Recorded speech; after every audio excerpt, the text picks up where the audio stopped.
Coucou et bienvenue sur le podcast Design My Career. C'est le podcast dans lequel je t'accompagne pour construire une carrière créative qui a du sens.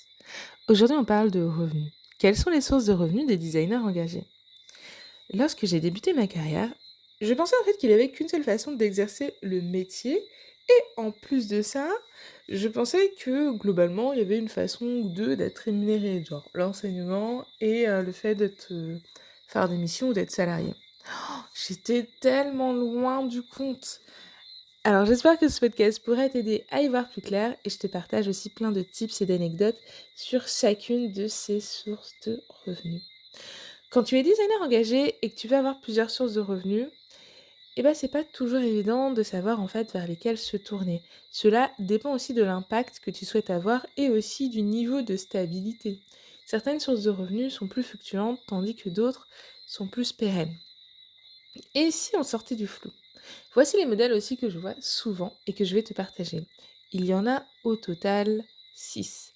Bien sûr, c'est pas exhaustif, il y en a beaucoup d'autres, mais là je te partage aussi celles que j'ai pratiquées et déjà expérimentées.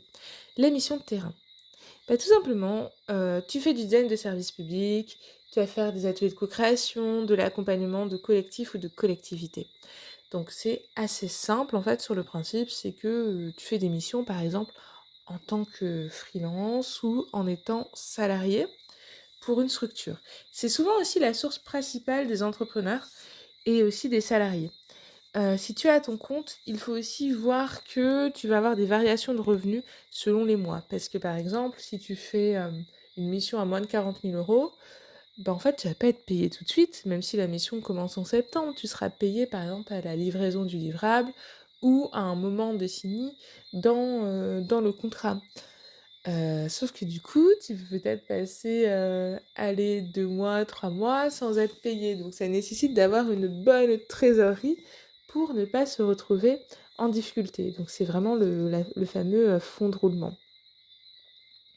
La deuxième source de revenus, c'est la formation, les conférences et l'animation d'ateliers.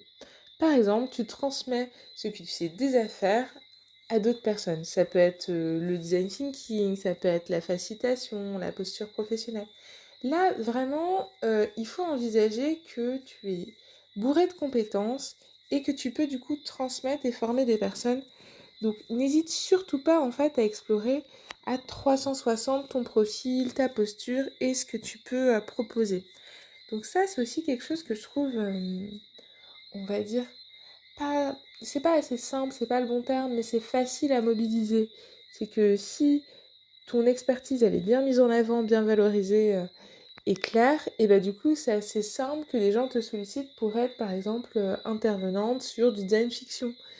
Donc en fait, c'est ça. Si tu valorises ton expertise, tu vas être la personne qu'on a en tête et en plus de ça, la super personne avec qui on veut travailler. Ensuite, la troisième source de revenus, c'est le conseil et le coaching.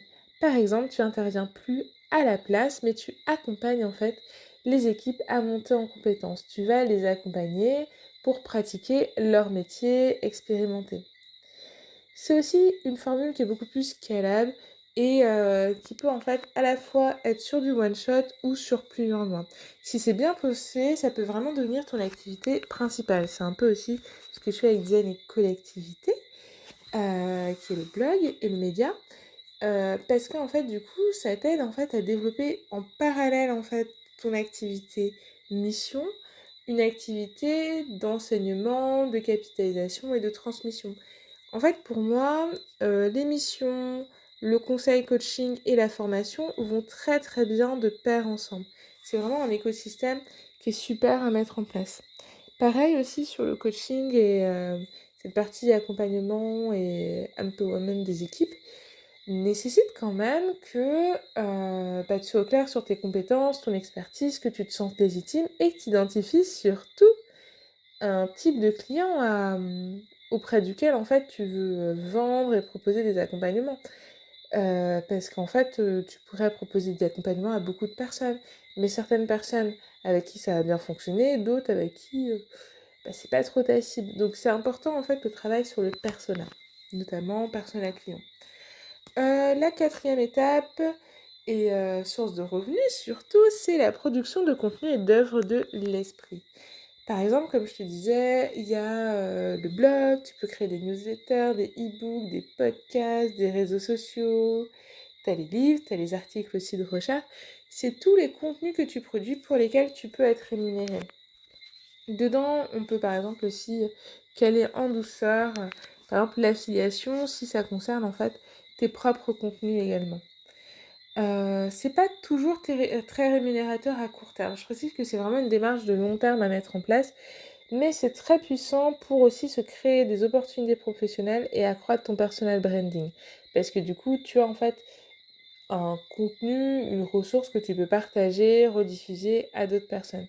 Donc je trouve que c'est vraiment quelque chose pour une stratégie de long terme, je trouve qu'elle est vraiment très très bien. C'est aussi, pour certaines personnes, produire en fait leur chef-d'œuvre, leur livre, leur contenu qu'ils vont pouvoir partager aussi à plusieurs. Enfin, avec plusieurs personnes, c'est plutôt ça que je veux dire. Le cinquième, du coup, point en termes de sources de revenus, c'est les collaborations croisées et les partenariats. Par exemple, tu travailles avec d'autres professionnels de l'innovation sociale, coach, chercheurs et urbanistes, bah, tu peux proposer des offres hybrides.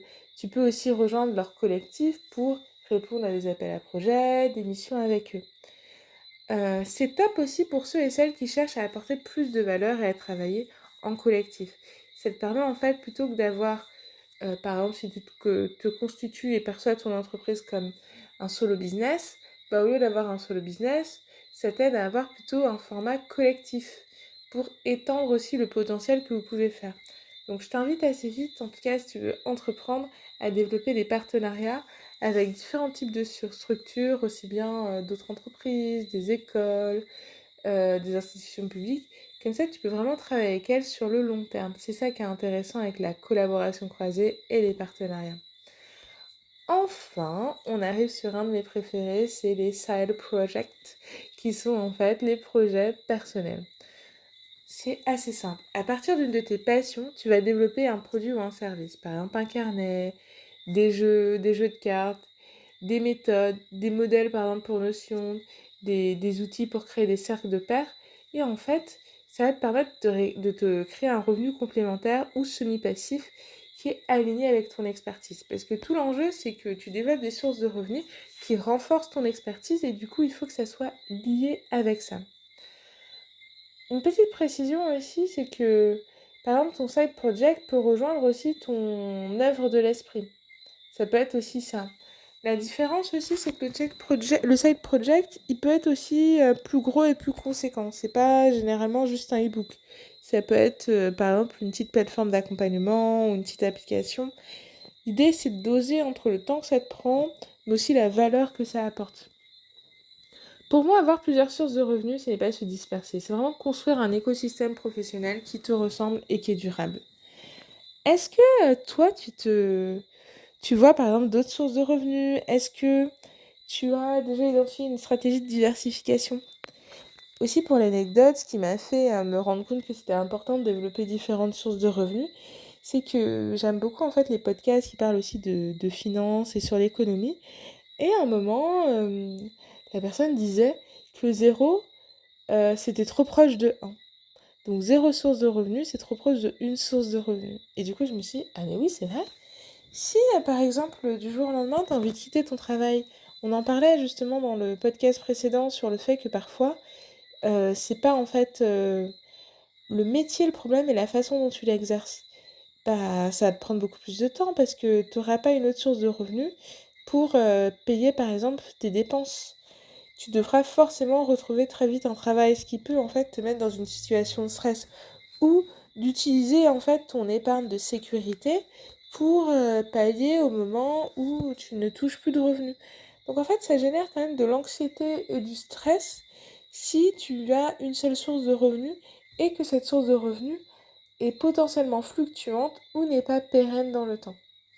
En tout cas, si tu as envie d'en discuter, tu peux commenter cette publication, rejoindre aussi ma communauté d'entraide pour en discuter.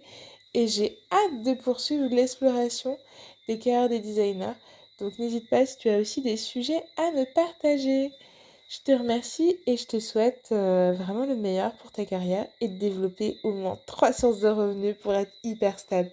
À très vite, salut!